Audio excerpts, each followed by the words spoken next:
Puyallup is a small, picturesque place in Washington state, which may seem completely unremarkable against the background of large cities. Here, among the majestic forests and hills, life went on as usual, and the streets were mostly deserted. Most of the locals lived quietly. Many of them had known each other since childhood. It was a place where families often stayed within the same generation, and neighbors, despite all their busy lives, could always count on each other. It was in this town that the story of Dana Laskowski began, a woman who, like many others, sought her happiness, built a life, and tried to combine her career with her duties as a mother. She was born and raised in Puyallup, in a family that valued home comfort and stability.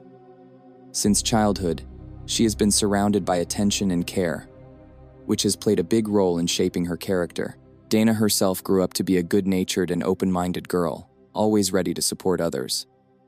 Her kindness and willingness to help others made her popular among the locals. Friends, acquaintances, colleagues, everyone could rely on her, and many appreciated her ability to take care and support. She met Sam, her future husband, when she was very young, and there were many happy moments in their lives. According to relatives, the first meeting with him seemed fateful. Both ended up at the same party, and despite their different interests and circumstances, a special chemistry immediately arose between them. After several dates, they realized that they were ready to connect their lives. The couple decided to get married, and soon they had triplets, 3 girls. It was a great happiness for the young family, and Dana was incredibly happy to become a mother. The family has become a symbol of how important it is to have support and love. Sam and Dana were able to organize their lives so that their children would grow up in an atmosphere of care and attention. When their children were born, Puyallup seemed like the perfect place for Dana to raise them. The triplets were her pride, and every day, she tried to do everything to make them feel happy. My mother worked as a babysitter, and despite her multitasking, she tried to spend as much time as possible with her children. She felt responsible to them, aspired to give them stability, to maintain comfort and love in the house. It was a period when everything seemed to be in its place, and the future was filled with hope. However, as it often happens in life, new challenges have appeared on the horizon. Gradually, the relationship between Dana and Sam began to lose its former harmony. Over time, despite everything that bound them together, family, children, a future together, their marriage began to crack at the seams. The reasons were different views on life, changes in needs and interests. Problems in personal relationships, although they were the norm for many families, nevertheless became an insurmountable barrier for them. Realizing that their relationship had no future, Dana and Sam made the difficult but reasonable decision to break up. The divorce was a serious ordeal for Dana, but she handled it with dignity. Everyone who knew her during this period admired her ability to remain calm and balanced despite the changes in her life. She continued to raise the children, maintaining a friendly relationship with Sam. They still had common goals to give their children a happy childhood, despite the gap in the relationship between their parents. Besides, the divorce process itself was peaceful. Unlike many other couples, they agreed to share responsibilities and raise children without conflict. The children were not affected by the divorce, and their lives continued to be stable and calm. Dana also managed to save her life in the professional field. Working as a nanny allowed her not only to earn money, but also to continue to communicate with children, which was very important to her. She gained a reputation as a responsible and reliable specialist, and many families trusted her to take care of their children. Dana loved her job because it allowed her to combine her love for children with a real opportunity to support her family. At that time, her life, although undergoing changes, remained relatively stable. Her friends and family continued to support her, and she remained an important part of the life of the local community. The 31st of August, 2001, like many other days for Dana Laskowski, was supposed to be a regular working day. She had a shift scheduled for that day as a babysitter in one of the local families, and she was supposed to show up at her workplace, as always. However, Dana did not come that day. At first, her employers thought she was just late or had unforeseen circumstances. They were familiar with her character and knew that Dana was a very responsible person, always punctual and obliging. She did not allow herself to be late, especially when it came to her work with children. So at first they decided to wait, hoping that her absence would be short-lived. However, as more time passed and there was no news from her, the anxiety began to grow. The employers started trying to reach Dana, but her phone remained out of range. The phone calls did not produce any results, and this fact only increased the anxiety. In such a situation, it was hard not to think that something had gone wrong. After all, if nothing unusual had happened to her, she would certainly have answered the phone. The anxiety was growing by the minute. About a few hours after Dana failed to show up for work, her employers decided they had to take more drastic steps.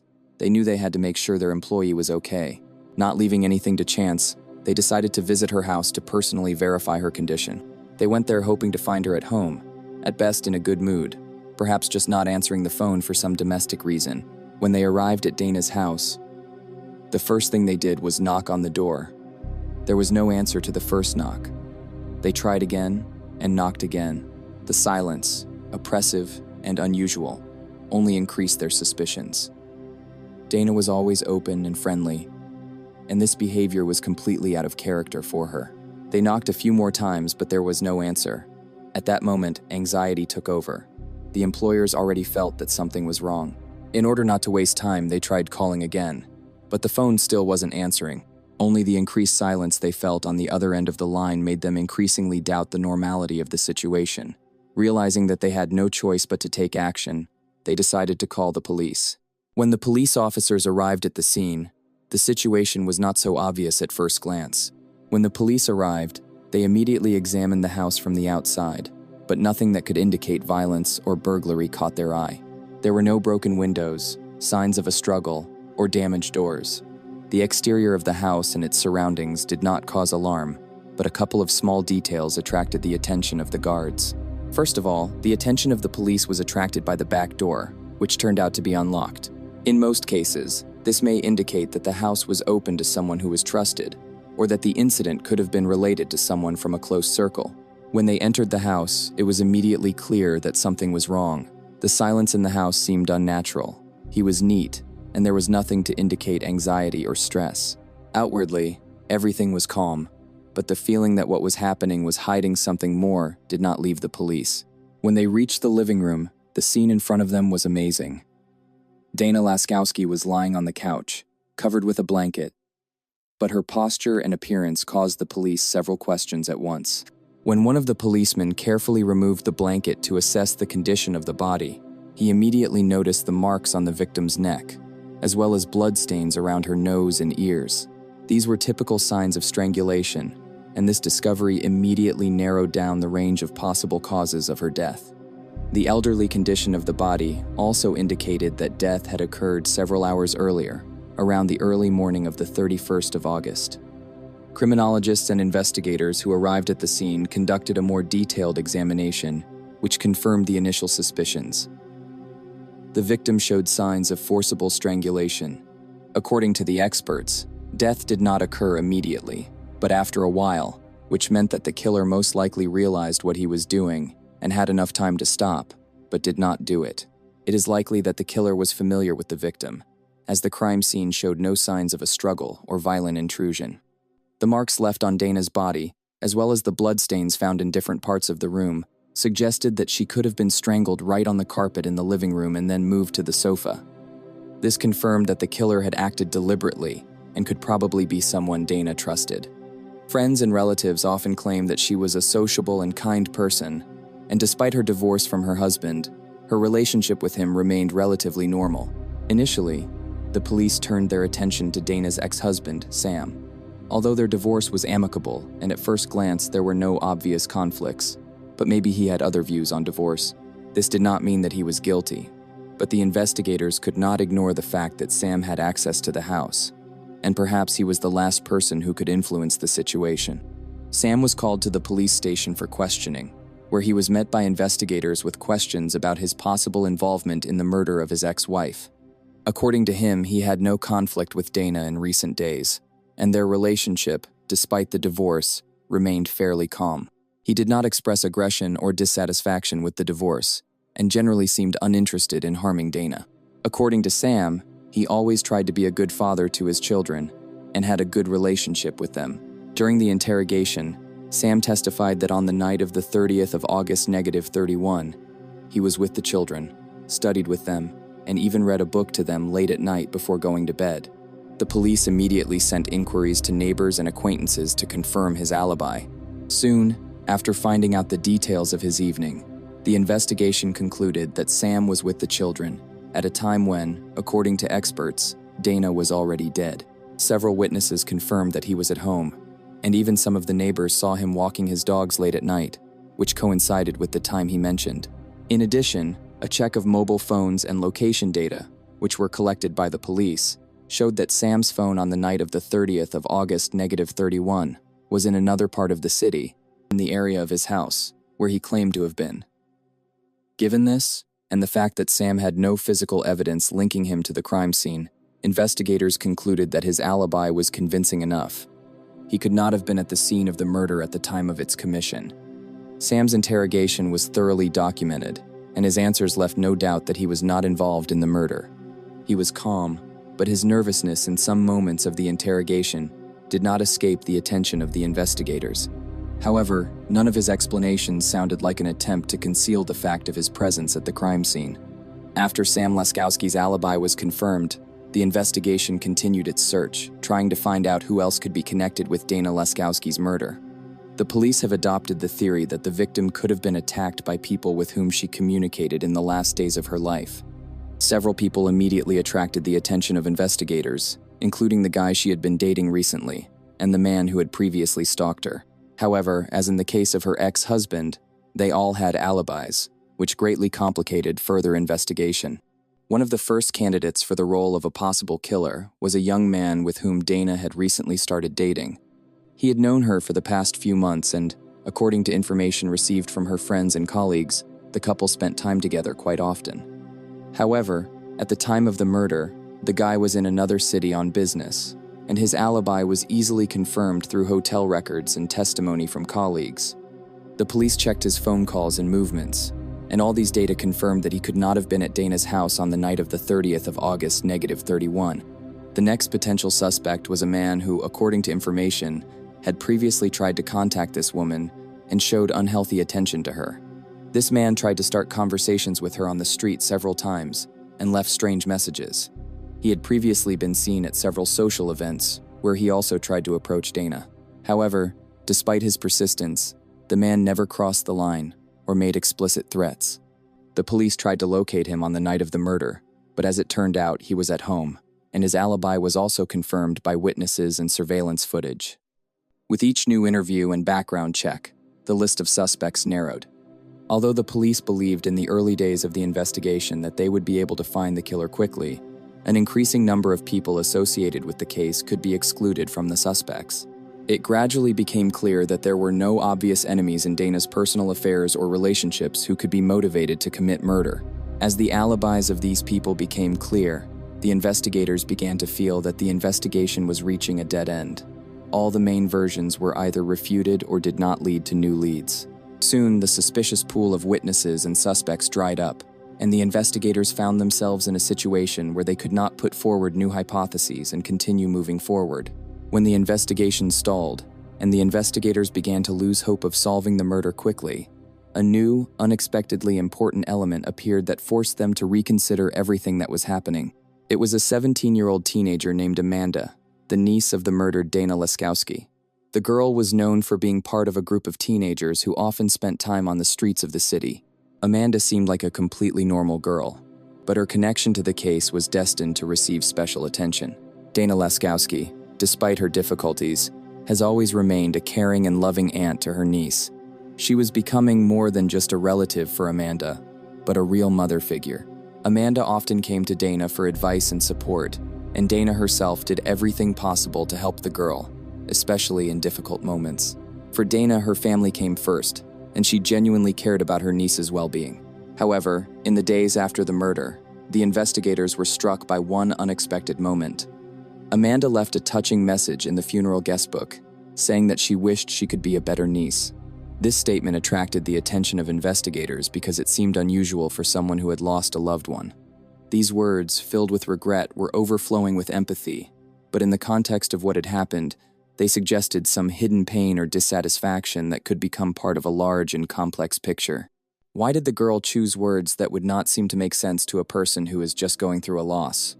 Almost immediately, investigators began to pay attention to Amanda, not just as a possible witness, but also as a potential suspect.